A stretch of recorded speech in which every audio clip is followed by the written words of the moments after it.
Good morning, Ekpe Inyang. Thank you. It's an honor to have you here today. I'm Kenneth Nsah, a PhD student in comparative literature at Aarhus University in Denmark, where I'm doing a PhD project on literature and the environment in the Congo Basin.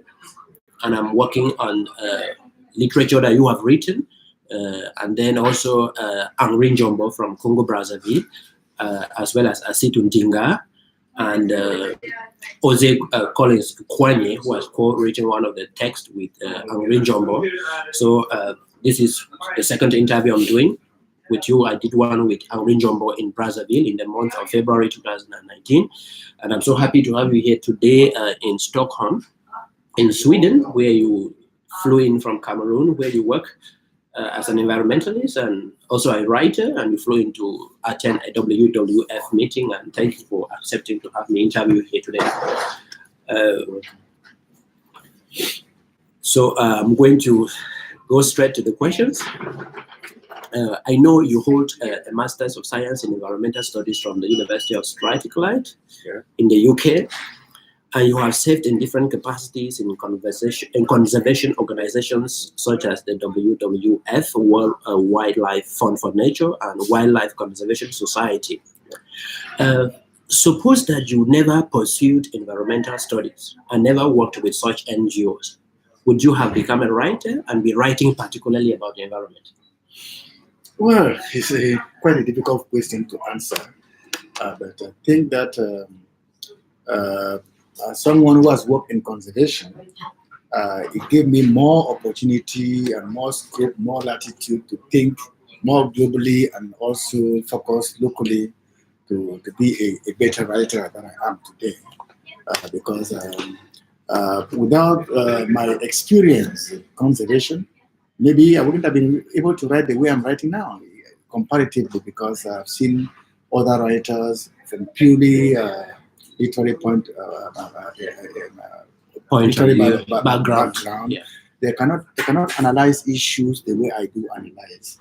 I'm able to do that because of the opportunity I have in environmental conservation, the type of experience I have with people, and the lens I wear in the writing. So it makes me more open to better analysis and also better appreciation of the issues on the ground vis-a-vis the global issues that we face every day.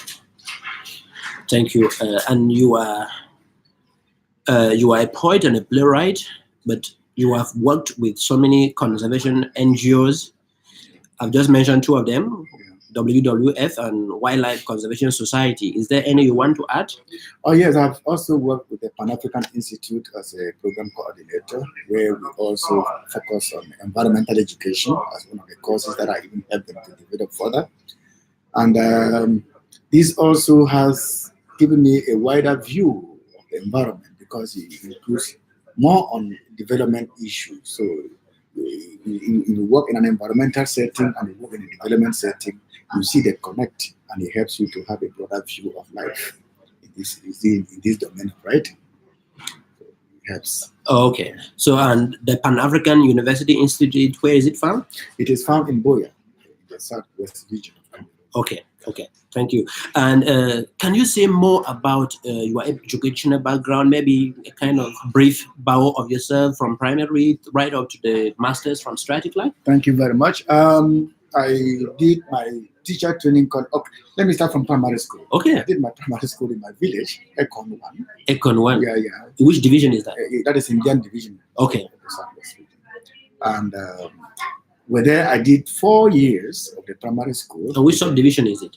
Mundemba subdivision. Okay. Mundemba. Yeah. Okay. So I did 4 years in the primary school there. Then I moved to Ikasa Primary School in one of the camps of Ikasa, where I did from classes 5 to 7. When I finished, my father died in 1977 when I just passed my common entrance. I had to move to Nigeria to pursue my secondary education, and I had to go through a teacher training college And from the teacher training college, I went to, in Nigeria, I went to College of Education in Strathclyde. In those days, it was called Jordan Hill College. Okay. And then from there, I came back and continued working with the Cora project where I started working, and then moved on again now to do my postgraduate and master's degree in 2000 and 2001 respectively. So you've been to Strathclyde many times? Yeah, twice. Yeah. And you started off as a teacher? Yes, I started off as a teacher, but I didn't actually practice the teaching for a long time, only 3 years. Then I went further. Oh, were you trying to teach a specific subject, or was general teaching? Primary school teaching. In those days when I did my teacher training college in Calabar, teacher training college Calabar, Ekpe Inyang Calabar specifically. And when I came back, I started working in a conservation project after I taught for 3 years. Then I moved over to do my studies in environmental education. Then I went back again after 10 years. So you went back and you did a bachelor's in environmental education? It was postgraduate diploma, because I was assessed and they realized that I could do a postgrad and then do a master's degree. Okay. Yeah. And from Calabar, you graduated with a bachelor's? No, from Calabar, I graduated with the teacher training college certificate. Diploma. Okay. Okay. Yeah. Okay. Thank you. Yeah. What motivated you to start writing in the first place, and when was that? Well, I could say my writing started off in a teacher training college in Ekpe Inyang, because I happened to have met with a vice principal, a reverend person who was so good, and also listening to the type of principles that I had, I was inspired by the way they spoke, and I also was inspired by the speeches that they always wrote and read in some events. I was encouraged by that, and my vice principal became my mentor. I would ask him to give me an assignment to write, and I would write and I give to him to assess, and that encouraged me. Okay. So when I left, I wrote a play entitled "Because of Money." That was my first play. Okay. Unfortunately, I lost the manuscript. Oh, After many years, I lost the manuscript. And I also wrote "The Rhythm of Life." I titled it "The Rhythm of Life," reflecting on my life as a young person, how my father died, and so on and so forth. Then the title changed twice. Okay. It changed from "The Rhythm of Life." I said it was too heavy. For me, it's more a young person writing about the rhythm of life. Yeah. It was too much for me. People would be thinking that maybe I was a wizard. So I changed it to "This Life, My Brother." Wow. Then I saw another title in the Henneman publisher, educational publisher. Exactly. And I saw a title, "This Earth, My Brother." And I said to myself, oh, they will think I was trying to ape Copy, this title. yeah. Yeah, so I changed it now to "You Are the Cause." And I drew a hand like this in the book. Say, "You are the cause." If you point fingers at many, one finger at people, many other fingers are Pointing at you, an African proverb. So that I changed it completely, which is now I still have the manuscript, but I have reduced the length because I was more or less influenced by Gugi Wathiongo. Yeah. Gugi Wathiongo's form of writing. Yeah. So I said, no, I should be the real me. After meeting with Professor Hansen Dubelio, who said, try to be you each time you write. Yeah. So I changed it completely, and I also made it smaller because the other one was going to become too big. And I was thinking of publishing myself, and it would be very expensive to publish. Yeah. So I trimmed it down to something that is Very small. Yes. Okay. That's something readers are very anxious to see Exactly. in the future. My first writing. Yes, and just to pick up from there, and it is curious that you did not study literature in secondary school, but you are falling in love with literature to the extent of becoming an award-winning poet. So can you explain this? Yeah. And then also say a word on the award you won for poetry, known as the Echo Prize in 2014. Thank you very much. I did literature up to Form 4. Okay. When it came to Form 5, I was into literature again, but I realized that literature always earned me 65% highest. And in other subjects, I was excelling so much. So for me, 65% was too small. Why is it that each time I made an effort, I was always giving 65%? 65%. Well, And unfortunately, towards the end of us writing the final exams, they brought in 2 other novels. I can remember one of them was entitled "Smell of Onions." Smell of And onions. very fat novel. Then the another one again, very fat novel. Then I said, this is going to sacrifice my science. I better drop the subjects. I dropped literature. I didn't write O-level literature in the teacher training college. So, but again, I still had a love for literature because it exposes you to human behavior. It exposes you to so many other things. There is a special lens in literature that makes you see the world in a different perspective. So, and fortunately for me, I joined conservation and I realized that drama could be very useful in promoting environmental awareness. In the communities, people enjoy drama. It's an easy way of approaching people, easy way of putting messages across to people, as against a community meeting that sometimes were disrupted by people rioting. But you know, when you present a drama to people, it's like you brought them a coda. They welcome you and they receive you and you pass across a message without necessary riot. Okay. That normally confronts people when you're trying to give them messages about conservation. So that helped me to think. And I was fortunate when I went to Jordan Hill College to be given an assignment to write a play for World Environment Day. So I wrote my first environmental play titled Beware. Wow. It was staged there in Nigeria. In Britain, in Glasgow. Okay. It was staged there, and when I came back, my boss, an American, fell in love with the play and said, "I'm going to give you an opportunity to further develop that play." After I experimented with schools in Cameroon, so when I went to New York as an intern for 7 months, one of my number one assignment was to develop that play and get it published. So it was published in New York, and that gave me the strength to continue writing. And I started writing the other plays that you know, the Sacred Forest. And then I wrote what is described by most people as an environmental play, but no, truly it's not an environmental play. The swamps. The swamps. The swamps, yeah. The swamps. People often see my works as environmental. Yeah. Because you have an environmental background, exactly. I guess. Yeah. Yeah, this is interesting to notice. And you have just mentioned that Beware was written as an assignment while you were in Strathclyde for your postgraduate studies. Yeah. While I'm wondering if that was during your master's studies, but the first thing that comes to mind is, well, was that assignment just a general assignment that, well, write a story about the environment, or there were some specific guidelines as to how you were going to write it? No, they just gave me a general assignment, a specific assignment as an individual. Yeah. Having discovered my skills, I wrote a poem that was published in the local newspaper, and my school director realized that, oh, he could use me for that. Yeah. So he gave me the assignment to write a play to be staged during the World Environment Day. Okay. It was a specific assignment to me, not for the Okay. Which year was that? That was in 1991. 1991. So Beware was written in 1991. And before my postgraduate studies. okay. Yeah. And by that time you were studying for which degree? I was studying for a certificate in further studies in environmental education. In environmental education. Yeah. Which, okay. So you were there for 1 full year in the UK. I did 3 months there, then came back and did research again to beef that up. Okay. Yeah. Interesting. And I would like to know more about your boss who got interested in this play and invited you, maybe who he was, and then he invited you to the US. In what framework was the invitation? Okay. That was Buddy Powell, we call him, a very nice boss of mine who appreciated my works. And so he gave me an opportunity to go to the US on 2 sponsorships. Yeah.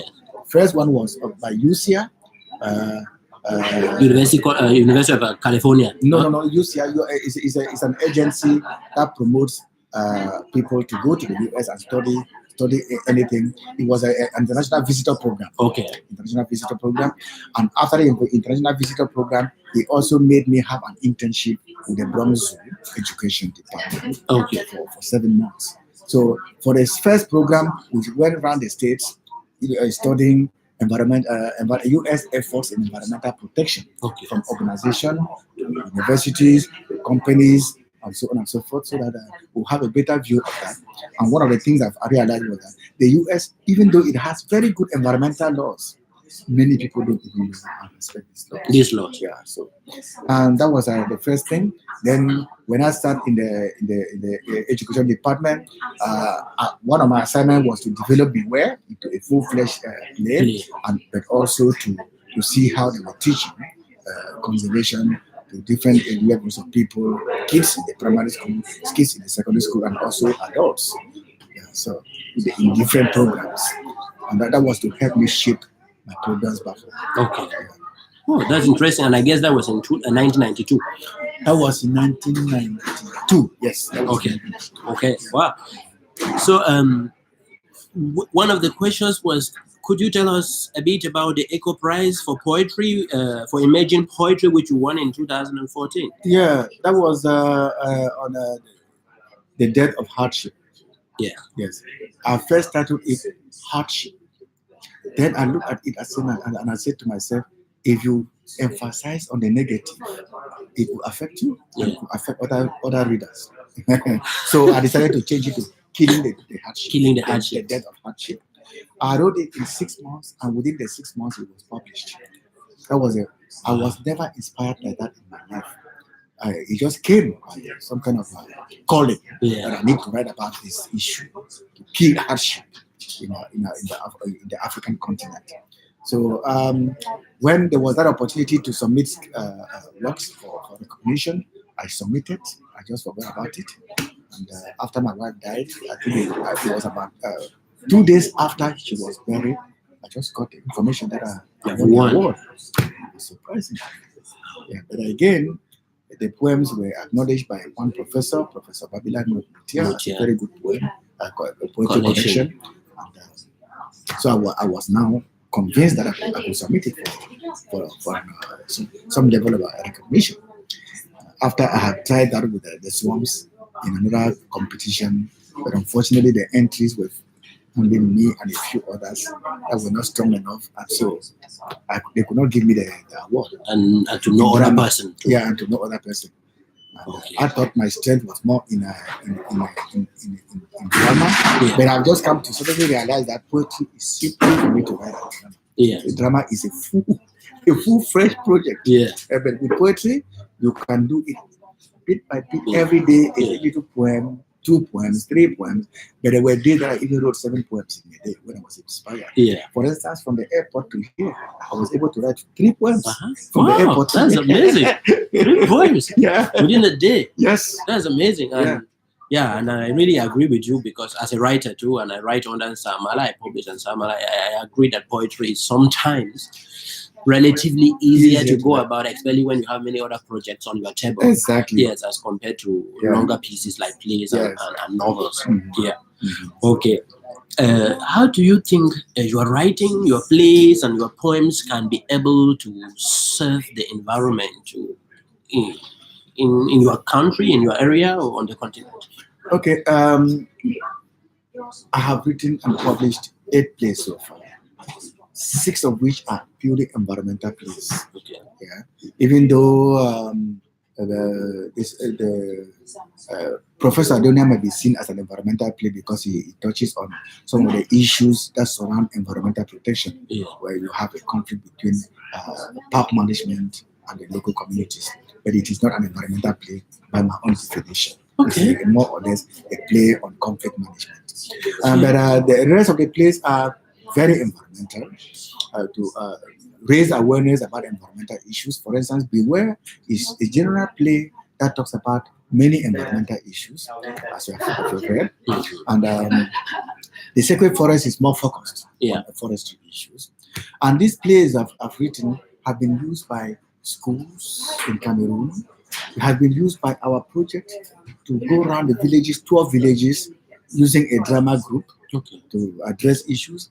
And they have been used in Calabar, in Nigeria, to also by a conservation organization, and also in Zambia with authorization for them to use that. In Nigeria, Calabar area, Obudu area, they were using the Sacred Forest, while in Zambia they were using beware. Okay. Beware and the sacred forest have been used several times. I think we are in Cameroon alone. We have put up more than 100 performances. Okay. More than 100 performances, yes, of your plays. Of the plays. Yes. This is impressive. Many years until I gave you this article on my evaluation of my drama activities. Yeah. To prove that theater is a very, very powerful weapon to raise awareness and sensitize the communities on environmental issues. On environmental issues. Yeah. Wow, this is an impressive feat to know that about 100 stage performances of your works have been done in Cameroon, and also in other African countries as wide as ranging from Nigeria and West Africa down to Zambia in Southern Africa. Exactly. Even North Carolina, a school in North Carolina also solicited my authorization for them to use Beware. Okay. To entertain some refugees coming from the Congo. Wow. Yeah. Thank you. I will be following up after this interview to get more details about these projects, maybe the names of the companies or organizations that use these plays in Nigeria, in Calabar, and in Zambia, and in America. I will definitely be doing so after the interview. Yeah, so we can move on. And then what do you think about Western NGOs who are backing the creation of numerous parks and reserves in Africa with the consequent eviction of indigenous inhabitants of the forest who have a wealth of experience in managing their forest? Well, in the past, there was a lot of criticism about that. But coming to see the need not to evacuate people, because first of all, Coral Project had a problem of relocating people. And we learned from that. And today, parks are created without necessarily relocating people. Because we understand that without parks being created, there is always a tendency to destroy this forest. Yeah. And I think the NGOs are doing an incredible job. The forests are the lungs of the earth. And if you keep destroying the forest, very soon we are going to fall into serious danger. Today we're talking about climate change, and the forest has a way of absorbing excess carbon dioxide. Yeah. And if we don't have the forest in the world, we are bound to die. The ecosystem will collapse. I think what they're doing is a good thing. And now, what the conservation organizations are doing is to blend conservation with development, blend conservation with livelihoods for the people, so that while there is some level of restriction as to their uses, in some areas, there is also a means for them to empower themselves by doing green initiatives, developing green initiatives. It could be organic farming, it could be animal husbandry to get more income. And we have realized that if they engage in these other activities, they even make more money. In some regards, we even help them to develop skills in marketing so that they don't get cheated in the end. They can be doing the NTFP collection, non-timber forest product collection from the same national parks. So we don't totally restrict them nowadays. Yeah. We give them some user rights in the parks, but at the same time restrict them from using certain resources so that there is a balance in the ecosystem. Of course, culture and nature should be able to communicate, come into dialogue in a way that promotes conservation and development. Okay, as a follow-up, yes. So you are implying that are there indigenous knowledge practices which are not destructive to the environment now taken into consideration when it comes to designing conservation areas like parks and zoos and reserves? You have said it all correct. For instance, we have a project now. We are looking at indigenous knowledge. How can we look at their knowledge? How can we tap into their knowledge? How can we look at their norms, the kinds of norms that they have that will help to promote conservation? How can we even add value to those norms so that they'll be able to tap benefits from that? Because at the moment, the knowledge is there. How is the knowledge used? How much of the knowledge is paying back? And what are the norms that they have? How can we translate that into conservation in the modern context? So now we are helping them to instantly make themselves even more recognized in the area of conservation, so that their voices are heard, their practices are recognized and put into further use to promote conservation for their own benefits. Yeah. And you did mention that, these conservation efforts are also aimed at helping or contributing towards development for those people, for local populations around them. Yeah. And I was just wondering, because there is a growing interest amongst scholars nowadays to talk about what is known as degrowth, because some people think that human beings cannot continue to grow in economic terms, depending on a planet that has finite resources. Yeah. So I'm wondering what you think about this. Yeah, that is why we are talking about sustainable development today. Sustainable development should be able to take into consideration environmental protection, green thinking. Yes, you cannot confine people in an area in the interest of conservation alone. You should also open them to opportunities to develop themselves. If you go to the Korab National Park area, for instance, today, you will see an area that has been enclave for many years is now given an opportunity to have a road. Not actually a big road, but a road that is eco-friendly, so that they will be able to also do the small agricultural businesses there and sell the products and make more money. At the same time, we give them an opportunity to learn new ways of doing agriculture, so that it is sustainable agriculture, climate smart agriculture, for them to be able to adapt to the changes in the world.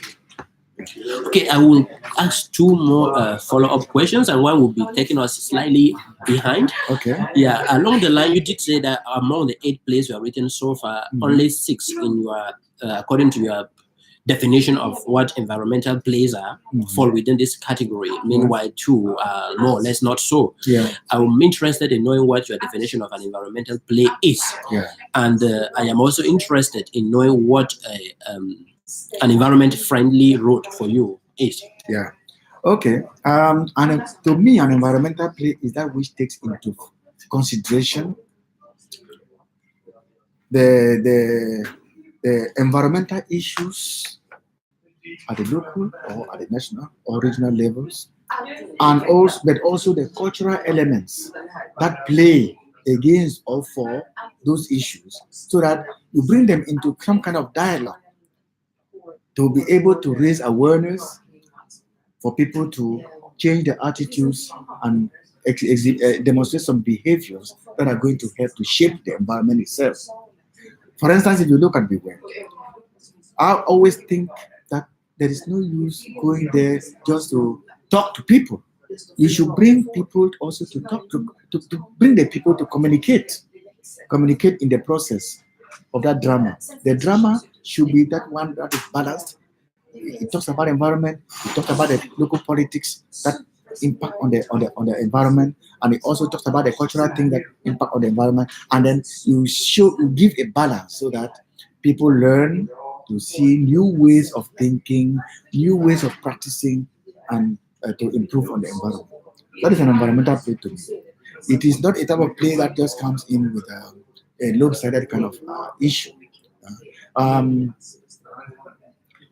some people talk about culture plays, environmental plays, whereas they are just talking about maybe I don't know what to say. The title of a play itself should not be seen as the only way to call a play an environmental play, unless there is that dialogue that brings into play environmental analysis for them to understand the causes, the effects, and the possible solutions. The solutions could be prescribed on stage, they may as well be inferred on stage, so that people be able to think, get into debate in real life, and propose solutions, and then get engaged in action to address those problems. That is an environmental play. Okay, thank you. Except that some people would be thinking that there is a risk of downplaying or undermining aesthetic value for content and message when it comes to environmental writing. No, a play, the aesthetic value should be there. You have to use different techniques, the techniques of theater, You also can delve into the culture. You bring in cultural elements like dance, music, to to strengthen the message, to make it even more acceptable. Those are the elements you can tap into. And if you do that, and of course, people should be able to see themselves on stage, yeah, without necessarily hurting people. Yeah, because you want people to get the message, you must make sure that you tailor it in a way that it doesn't hurt people, but it will set people thinking critically to analyze those issues. Yeah. You're not there to analyze the issues for them, but you help them to analyze the issues, even outside of the stage. Then you will be able to get engaged into action to address those issues that confront them daily and that have greater impact on their economy, on their livelihoods.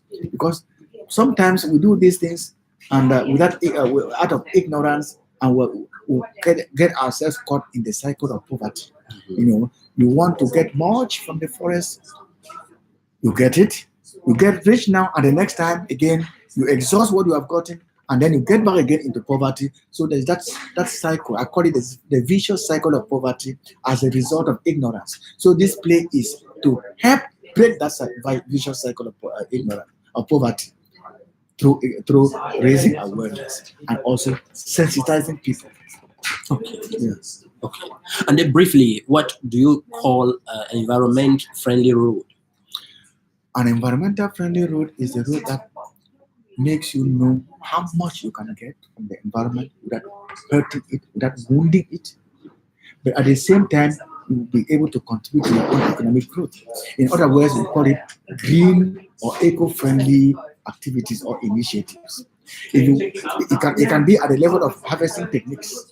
How do you harvest a plant without killing it? For instance, in some communities, they believe that by cutting down a tree, you can get a few leaves or you get the branches.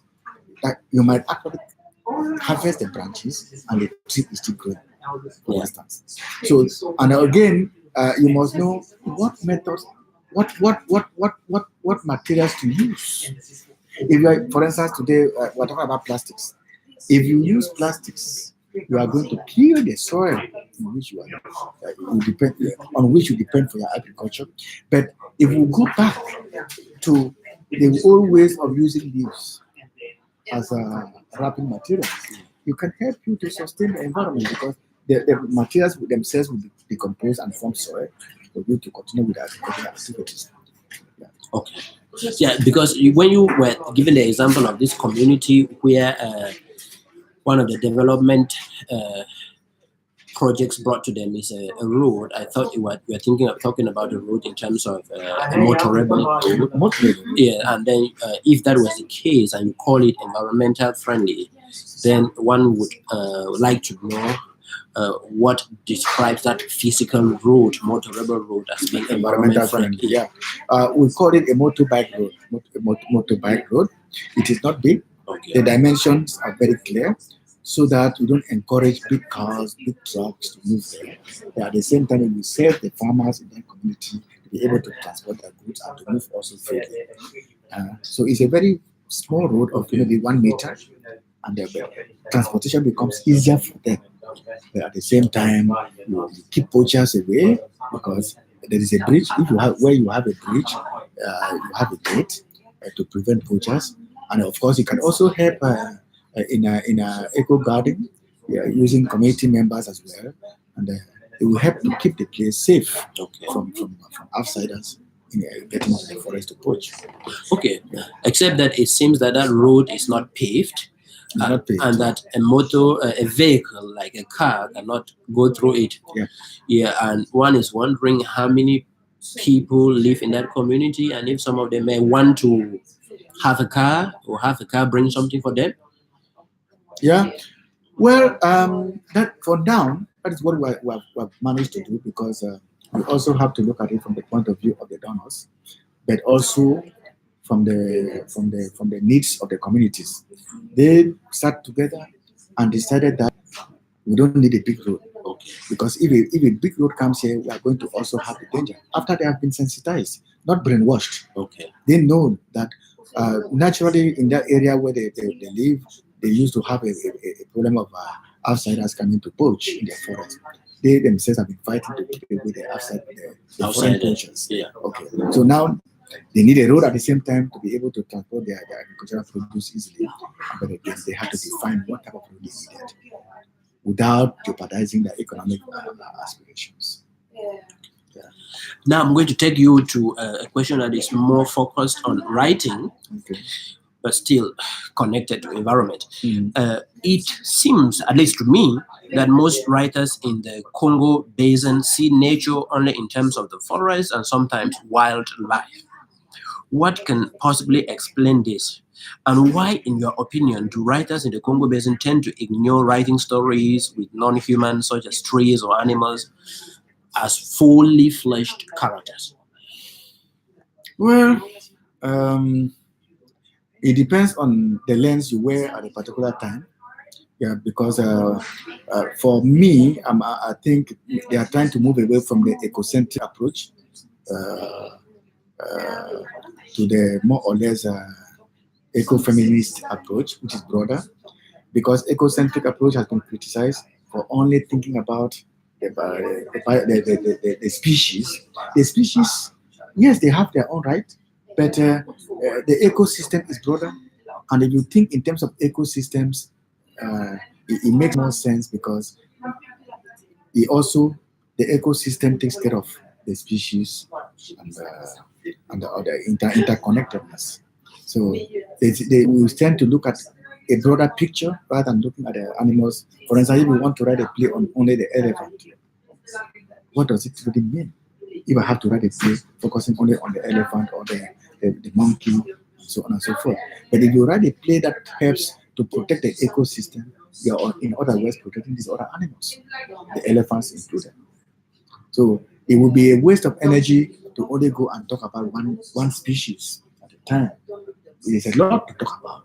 There are so many species out there that are very important because even the mega species might not be as important as the smaller ones in terms of the ecosystem services. So we have to consider ecosystem in a holistic way. That is why we focus on the forest. The forest is everything, including the animals. There is no forest without animals. There is always interconnectedness. If you look at the forest, it cannot survive without the pollinators, which are the animals. For the wind, of course, the wind pollination is not as strong as the pollination for the animals. Okay, very interesting. And perhaps this is because the writing you do and some of the people I'm working on is mainly explicit environmental writing. But some critics would argue that handling the forest wholly as a whole is while it is a good thing, at the same point may need that we sometimes zoom in on a particular tree or a particular animal for in order to avoid the risk of what they may call homogenization. Mm-hmm. Yeah, and also what even becomes a kind of group stereotype because because some people may be able to relate very well to a specific animal doing a specific thing and learn even the behavioral patterns of the animal as an individual, as a personality, more or less than if it is just grouped together and treated as all the other animals. But if you read Beware, for instance, you will see mention of certain animals. One particular animal is the red colobus monkey. Yeah. You can see that we also know if a particular animal is endangered in a particular place, we highlight that. While we're treating the ecosystem as a whole, we zoom into that. If you look at the hill barbers, for instance, you will see a number of animals that have been spotted and named to be protected in a particular place. So we do that as well. But you don't do it to the detriment of the ecosystem. You cannot treat the animals in isolation. But you can spot them and highlight them so that people can identify themselves with those animals. That might be totems, that may be whatever. If you look at you read the hill barbers, you will see that mention of that. So, but it's a particular way of handling the issues. But you use the ecosystem or landscape approach to be able to highlight the importance of other animals in the ecosystem. Exactly. So there also seems to be less attention to climate change and rising global temperatures in literature from Africa as compared to works on forest resources and extraction. So what do you think accounts for this, and what does the future hold? Well, it might be applicable. That statement might be applicable when you look at many other authors that you must have come across, but not to me. Because if you look at the sacred forest, even though it's talking about the forest, you hear how I bring in the aspect of climate change in a very subtle way, but very significant as well. And it is addressed there. If you go to the Hill Babas, you will also see the climate change is vigorously addressed there. Because you must, if you are a writer, you must also look at the current issues that need to be addressed in your writing. So I try to do that, as you can see with those two plays. But Beware was more or less leaving out the aspect of climate change, because I was just beginning writing at that time. But when I came to the sacred forest, I saw climate change is becoming an issue. I tapped into that as well. Then I magnified that in the sacred forest. Of course, you can also write a play purely on climate change. If you want to go into that, you can write. Like I wrote Water and Life is about water. So you can zoom water pollination. Water pollution. So, sure. That's Watana Life. And then in your play, The Last Hope, the 2011 edition, you mentioned another play of yours, which is Beware, from pages 27 to 30. Education officer asks how many of the actors ever watched Beware. And this sets Coco, Reka, Ira, an educational officer, arguing about the play. So my question is, why did you choose to self-reference Beware in this play? Okay, the play itself is an evaluation of the Cora project. And you cannot evaluate the Cora project without mentioning Beware that has been used in the Cora project. So it's not like like self-referencing. It is like it's an independent play. It has its own focus. The focus is to evaluate the impact of the Cora project on the communities and what were the tools used. So that was just a reference to show that Beware was used in that community as part of the efforts to raise environmental awareness. Okay, now as a follow-up, because to push on with this question, in your unpublished collection of plays titled The Swamps and Other Plays, which you compiled in 2009, you mentioned there, you do not mention when Beware was written and if it was ever published. Beware? Beware was published in 1992. Okay. In New York. Okay. Because now I was going to follow up because there is this undated forward from Tom Nyman, supervisor of secondary education and interpretive materials for the International Wildlife Conservation Park in Bronx Zoo, Bronx, New York. And you say in the note, you yourself as the writer, you say in the note, the beginning of the play, The Last Hope, that it was written as part of a 3-month consultancy offered by the GTZ in 2003 for the evaluation of the Corrupt project with the aim of highlighting and sharing some lessons learned from the creation of the Corrupt National Park. So one of the questions I was asking, and I think you've answered it partially, but you can repeat, was that chronologically, which one was written before which, Beware or The Last Hope? Okay, Beware was written first. The Last Hope is just in 2003. It was written in 2003. It published, I think, in 2010. So, and Beware was, I think, Beware from the earlier part of this interview, you said Beware was written while you were in the UK. In the UK. I developed it while I was in the US. In 1991. And you further developed it in 1992. 1992 was the publication. When you went for this internship. Okay. Exactly. Now, was The Last Hope, first thing, was Beware staged in the community for which The Last Hope was written? Exactly. Beware was staged in the communities around the Corrupt National Park. And now The Last Hope was coming to evaluate the impact of Corrupt project.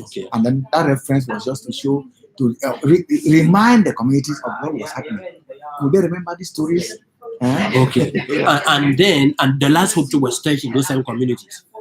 Yes, the last hope. After all the analysis of the Corrupt project, I had to write a play and which we even shot into a film. Yeah. Yes, so Okay. it was also presented to them as a kind of restitution of what happened in the Kora project, Okay. to demonstrate the fact that it is not a failed project. It's Okay. a project from which we can draw a lot of lessons that can impact on our conservation models.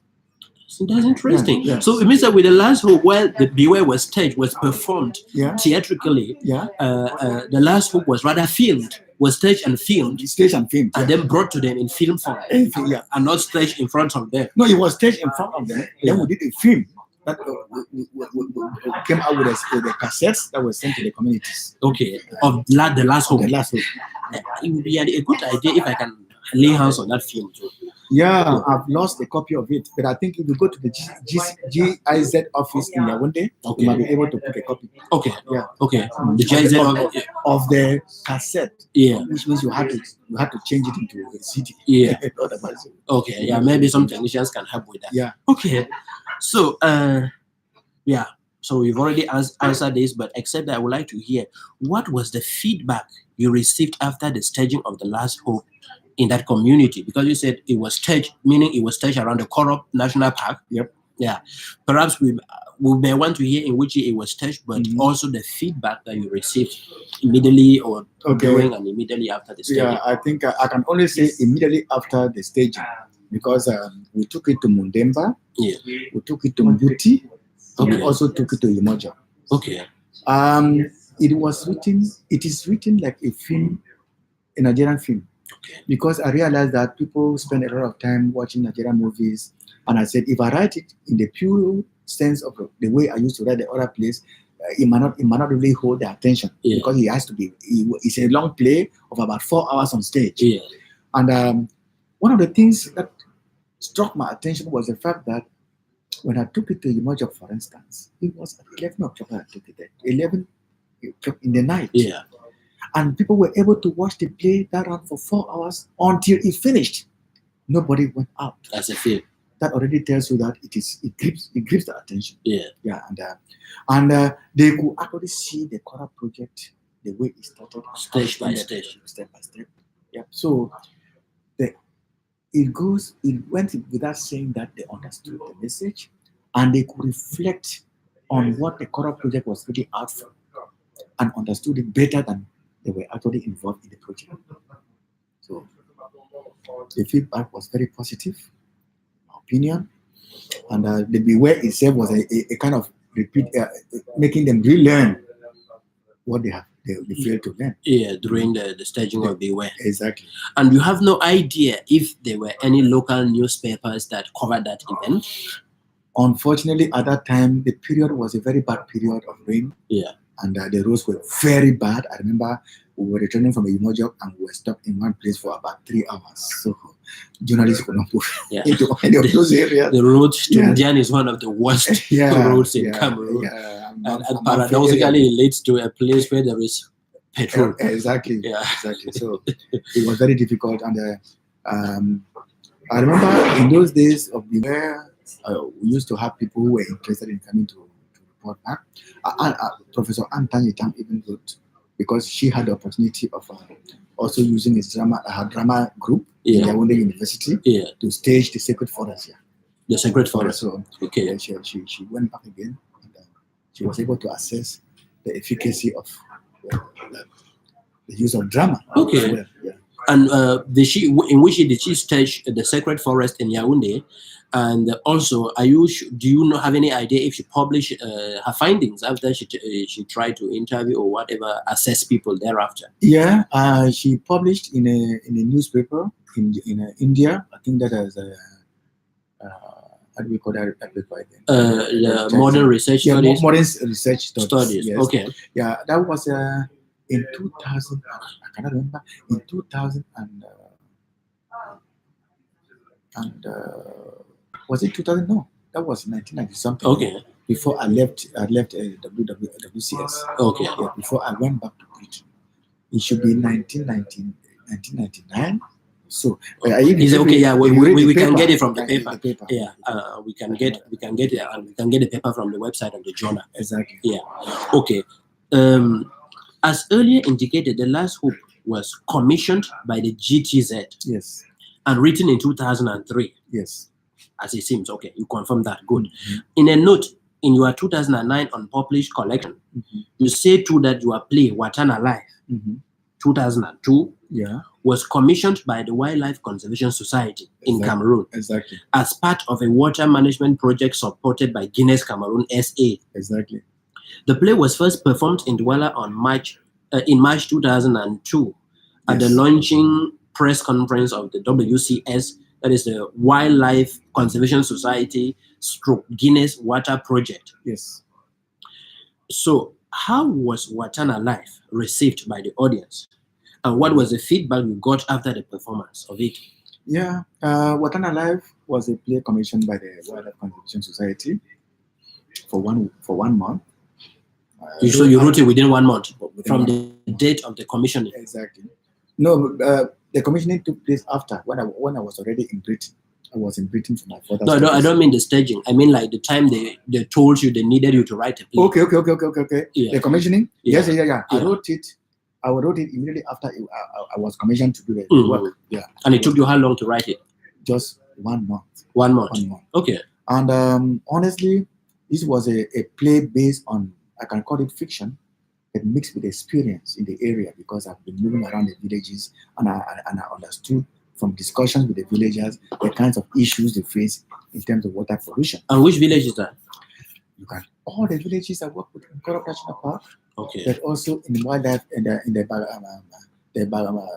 Banyangbo area. Okay. In all, there were more than 100 villages. So I had a lot of experience in this area, in this domain. So I tried to reflect on what I learned from the communities, what I saw happening, and the impacts, and I use that as a narrative to stitch the play. Okay. And it came out so well to the point where I was watching a rehearsal of the play by a school, and I thought it was real. I was taken aback. This child is going to die for real. That's Chief Ocon's child. Yeah, who gets infected. Yes. By contaminated water. Exactly. Yeah. Okay. That is where I also bring in the whole concept of ecology. They should understand how, from bioaccumulation of these chemicals, it could lead to biomagnification at some point. Okay, so you mean that the feedback was good after the performance? Was it performed in Douala or? In Douala, it was just the launch the project and for the real implementation of water projects in the communities. In the communities around the Korop area? The Banyangbo area. In the Banyangbo area. Okay, that's another project entirely different from the one around the Korop National Park. Yeah. So it means that during this launch in Douala, the play was not performed? The launching brought into the performance was part of the launching of the project in Douala. Yeah. Okay. Yeah, by the Forest Pipers Drama Group. The Forest Pipers Drama Group. Yes. Is that a troupe in Douala? No, they took in Guti. Okay. So they launched because they came and performed in Douala, but they were rehearsing in Guti. Exactly. Okay. And you are not aware if any newspaper or any critic wrote something about that performance in Douala? I'm not aware yet. Okay. Now, both Watana Life and The Last Hope were commissioned, and for The Last Hope, 2003 and 2011. Mm-hmm. So, how is the writing of your commissioned plays different from those that are not commissioned? Those that you just sit down and get the inspiration and you write. Okay, I think they are more challenging because consultancy is not an easy thing. People you expect to do the best. And to do the best, you have to go into a lot of research. And I must tell you, for me to recognize myself as a playwright, it was through the Last Hope. Yeah, I discovered techniques of writing, what I call objective-oriented writing, playwriting. Yeah, that was how I learned it. And you are under stress. You want to satisfy your donors, your employers, but at the same time, you want to be sure that the facts are accurate, and at the same time, you want to be sure that the techniques you use are enough to sensitize people. So there was a lot of challenge there. Yeah, particularly the Last Hope. I was more than the word challenged. Imagine, it was a consultancy for 3 months, and I had to write the play for 1 month. And I had to have enough time to train the actors and actresses to act the play on stage, but also to act it as a film on location. It was a really very stressful experience, but very gainful as well. Because I can boast of the flashlight on drama and film was a result of that. Okay. That was my experience. So it's a kind of reflection on what I did. On the process. The process. Okay. Yeah. Wow. Sounds interesting. Yeah. So now, and this brings me to ask, how long did it take you to write Watana Life? Since it was also commissioned. 1 month. Also 1 month. 1 month. So averagely, your 2 commissioned plays have been written each within a period of about 1 month. 1 month. Yeah. Okay, comparatively, how long has it taken you to write your other plays? Like taking each of them as one piece. Like how long did it take you to write the Hill Babas, for example? How long did it take you to write the Sacred Forest? Yeah. Yeah. The Sacred Forest was first written as a radio play. Yeah. That is why you can find sounds, a lot of sounds there. Yeah. It was a radio play. A radio play is more of sound mix. Yeah. So then I had to transcribe that into a stage play. And it took me not less than a year to complete the Sacred Forest. Not less than a year? Not less than a year. So first of all, from scratch to radio play, and from radio play to full-fledged play. Yeah, it took me not less than a year. Okay. And I must say, it took me not less than 5 years to write the Swamps. The Swamps. 5 years. Okay. 5 years. How about the Hill Babas? The Hill Babas took me 6 months, and within the 6 months, it was published. Okay. So sometimes because I was inspired. And you were also very concentrated. Yes, I was focused on that. Were you on leave, or you were also doing other jobs? I was doing my work, but the title even came out of our field trip experience. And I saw it here, actually going. Okay. And I said to myself, oh, I must write something about this. Could it be a poem?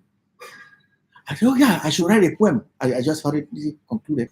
But when I went home, I realized that a poem was not going to do any service to that hill. Okay. I must protect that hill by writing a full-fledged play. Wow. When it came to the writing of the play. And when I wrote the play, I gave it to secondary school teachers because my focus was to see how it could be used in the secondary schools. Yeah. To conscientize, to mold our children towards the green thinking.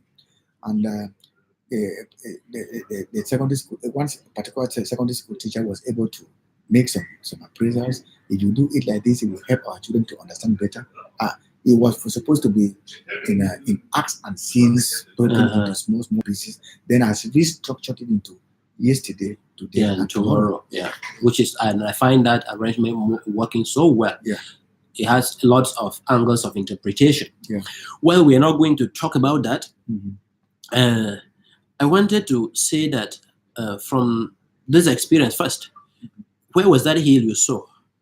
The hill. Can you name the hill if possible? Yeah. And then in the village where you saw that hill. Yeah. And the mission that told you that you said it was a field trip or something. Yes, it was a field trip along the road from Kumba to Komsamba. Okay. Yep. It was towards the Komsamba area. Okay. I came across that hill and I asked my colleagues to tell me about the hill. Then I asked a few community members around there, does it affect your water? And so on and so forth. So I got information and I got inspired. If our hills are going to be packed like that, hence the title, the Hill Babas, then we're going to be finished. Community members are going to suffer a lot. So that put me now into a kind of artistic frame to start reflecting and analyzing the issues, and then I came up with that piece. Wonderful. Yeah. And that plays one of your best plays I've read so far, and I wrote and published an article on it in 2018. Yeah. So, and this brings me to a question, one of the last questions of the our interview, which is very much personal opinion as a critic and a scholar of your works. Yeah. I find it, and I think some other people will also find it with me, that there is a difference between your commissioned works and your personally inspired works. Okay. While I will first reserve what that difference is for us critics, I will ask you again what to think about those plays in terms of difference, and then I will then tell you what. Okay. Okay. All right. when I feel committed to writing a particular piece, it seems like I sit back and reflect more on what I have to present as a message and how I have to package that message. And I find myself looking at the dramatic techniques, also some cultural elements that could form part of that dramatic technique. I spend a lot of time reflecting. For instance, let me talk about the swarms. I wrote the swarms first and I put it in acts and scenes. Then later on, I destroyed the whole script. Okay. Literally destroyed the script. Good. And I said, no, it doesn't go with the message. Then you can see that it has no structure. Yeah. It's just it's kind of a long essay, I can call it. Yeah. And it happened like that because I saw that we're looking for change. If there are changes in acts and scenes, it means the change has already come. Yeah. So there is no change. So I'm trying to impose a change. The change can only come when it is real. Yeah. So I just put it like that. So you did away with the acts and the scenes. I threw the piece I wrote. Okay. So that it should not interfere, because if you write a play in acts and scenes, the flow does not come in the way that I wanted that particular play to come. So I threw the. So the first draft was in acts and scenes. I just threw it. I didn't want to reconsult it any longer. Yeah. I must have reflected on this because I was looking at Cameroon, then I looked at Africa, the issues happening in this country and continent. And I said to myself, I am forced to do something about it. So it took me 5 years to complete it. The first draft was 1 month when I took my leave, and when my son was just newly born. Mm-hmm. And I went on leave for 1 month and I drafted it. That was a skeleton. I almost lost the manuscript.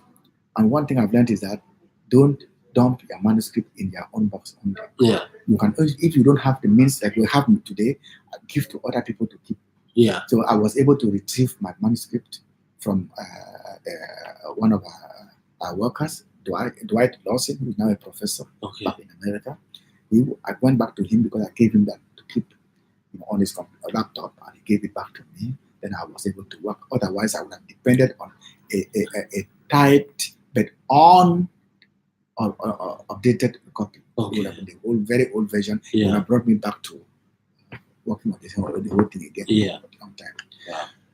And when you look at the sacred forest, I also put in a lot of energy there. First of all, as I said, it was a radio play on a competition, so it also brings you to the whole thing about commissioning. You seem to put in more energy, and I was also looking at that aspect of sacred forests. Sacred forests in Africa, we must conserve the sacred forest, and the technique from stage play, from radio play to stage play, stage play, helped me to also make the play better. Yeah. It has been staged on several times, and sometimes we stage in the community and they invite us back on them. They were ready to sponsor the trip, the trip to the villages to re-perform the sacred forest for those who do not watch it. Wow! Can you cite some of those villages? You can go to Sumbe. You can go to Takwai in Upper Banyang. Sumbe is also in Upper Banyang. I've been staged in Guti several times. And these villages are around which of the projects? Korop or the Banyangbo? Oh, the Banyangbo. But we started working with Korop. From Korop, we went down to Banyangbo. The forest papas are staged both in Korop and in Banyangbo areas. The bulk of the work was in Banyangbo, where we did a lot of staging in communities, well organized now this time. With a program to follow every year. How many plays had to be staged, and they were now paid by the Wildlife Conservation Society. Paid according to the work, up to the point of touring hinterland communities. So I put in a lot of effort. Beware, as I said, was an assignment in school, and then I had to sit back again to develop the play. But before I even went into the writing of the plays, I told you my first play was supposed to be titled Because of Money. I lost the script, but it was not stage worthy. Because you cannot expect to see cows on stage. But we succeeded in bringing the sacred forest on stage, and we saw its destruction on stage. Yeah. And also the wind. Yeah. And bring the wind on stage. Yeah. Yeah. You see the work. Wow. Yeah. Really, really amazing. And this is. But I would like to learn how you differentiate them. Depending on their interpretation. Yeah. But before I go to that, yeah. There was a question. I think the question is slipping off my mind, but I really do have to recall that question. Well, yeah, I was saying that this brings me to a conclusion, which is a right one first, or to a series of conclusions that amongst your 8 plays so far, the 2 that can be described as explicitly commissioned are Watana Life and The Last Hope. Exactly. Yeah, though the Beware grew out of an assignment, but it can't be called a commissioned play. Yeah, because what some of us critics think is that your plays that you write from just your personal inspiration tend to have more depth than those that have been commissioned. Okay. Yeah. Yeah, they tend to have more depth and some spirit of originality when evaluated side by side with those that are commissioned. And I think that there are obvious reasons now when you look at even the process, how long it took you to write. Yeah, some took you years, some took you I think for the personally inspired plays, the shortest period of time you took was 6 months. Yeah, so you can understand it, but this is not to say that the commissioned ones are not good enough. Yeah, not good enough, or they don't have messages, but I think they have a difference, and it's always the role of a critic to highlight those kind of differences in their work. Okay. So as we draw close to this interview, you have mentioned again and again villages around the Bayang Mbo area and the corrupt area. I would like you to do 2 things now for us. One, specify, briefly say which project was for corrupt. Just briefly, what the corrupt project was all about, and who were the funders, and then briefly, perhaps even mention some years, and then briefly also say, and then the division and subdivisions that they covered in Cameroon, and then also briefly say the same thing for the Bayambo project. Very good. Yeah, this is one thing, and then the last thing, you tell us what you think, because now as we speak, these areas, including other areas of Anglophone Cameroon, which is the former British Trust Territory of the British Southern Cameroons, are now at war. Just one thing, how do you think that warfare can destroy the work you've done so far at the corrupt project and the Bayambo project? Yeah. Okay, in the Corrupt National Park area, we covered 2 divisions. No, 3 divisions actually. Okay. The Guti subdivision. Okay. Which is Manengoba division. Manengoba division. Okay. We also covered Indian division. So Indian division and Manengoba. And Manyo division. Okay, and Manyo division. For the corrupt project. Exactly. Okay. So that we toured our place in villages around the Mojab subdivision. Yeah. Like Abad, like Ibrate, like what again? Bakot. Yeah. But also in the Corrupt National Park area, we toured villages like Mundemba.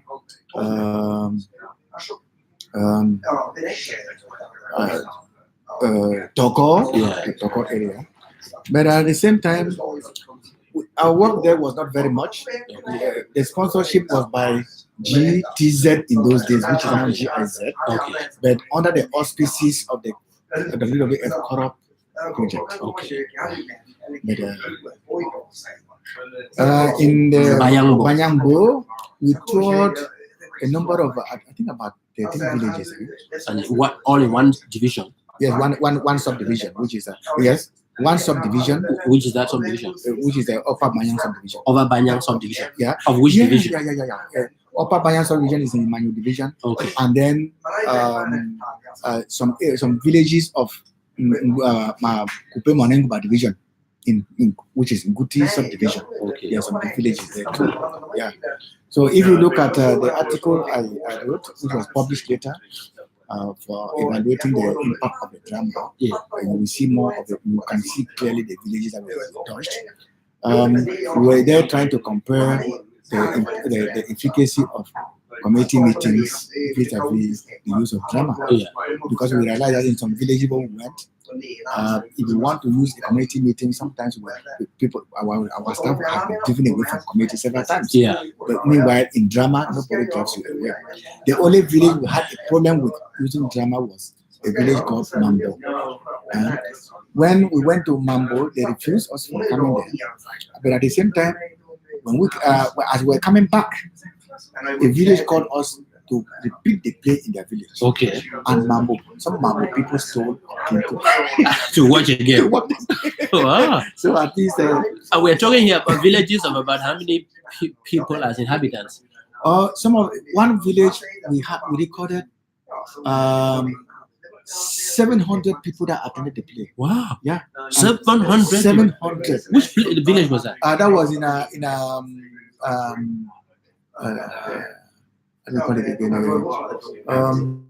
Fortaben village. Fortaben village. Honestly, in Upper Banyan. Okay. There was heat in the room and nobody could go out. Wow. I was amazed.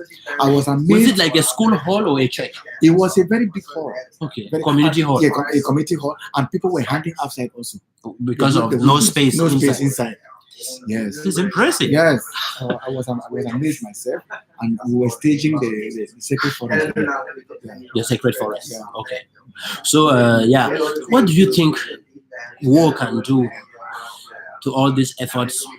Because first of all, it's already damaging in terms of human loss of lives and homes, but specifically war and environment, because this is what we are talking today. First of all, I would say if it were during the times of war, it wouldn't have been possible in the first place. Yeah. And second of all, there are people there who watch the play who might have died. Yeah. If they have died, they have died with the experience. Yeah. Which they will have. Yeah, the war can go with them. Exactly. So I think war is a very bad thing. We must fight against it. There are many other ways of addressing issues. Dialogue is of paramount. Inclusive dialogue, as the international community continues to insist on inclusive dialogue without preconditions. Exactly. As we are finding lasting peace. Well, on this note, I want to thank you so much, Ekpe Inyang, for having accepted at short notice to grant me this interview here in Stockholm. We are here in the premises of Scandic Malmen Hotel in Stockholm, in the capital city of Sweden, which is a country that does so many interesting things about the environment, including awarding the Nobel Peace Prize for environmentalists, but also having the young Greta Thunberg, who is a green young environmentalist, aged 16 years. So one can only be very happy and privileged to interview you in this country. So thank you so much. And I wish you a lot of good luck for your writing career and your work as an environmentalist. Thank you very much. And I also wish you all the best in your pursuit for your PhD. And I can always see you having an A grade for us so that we can sit and drink over it and jubilate. Thank you so much. Thank you. We hope that does come to pass.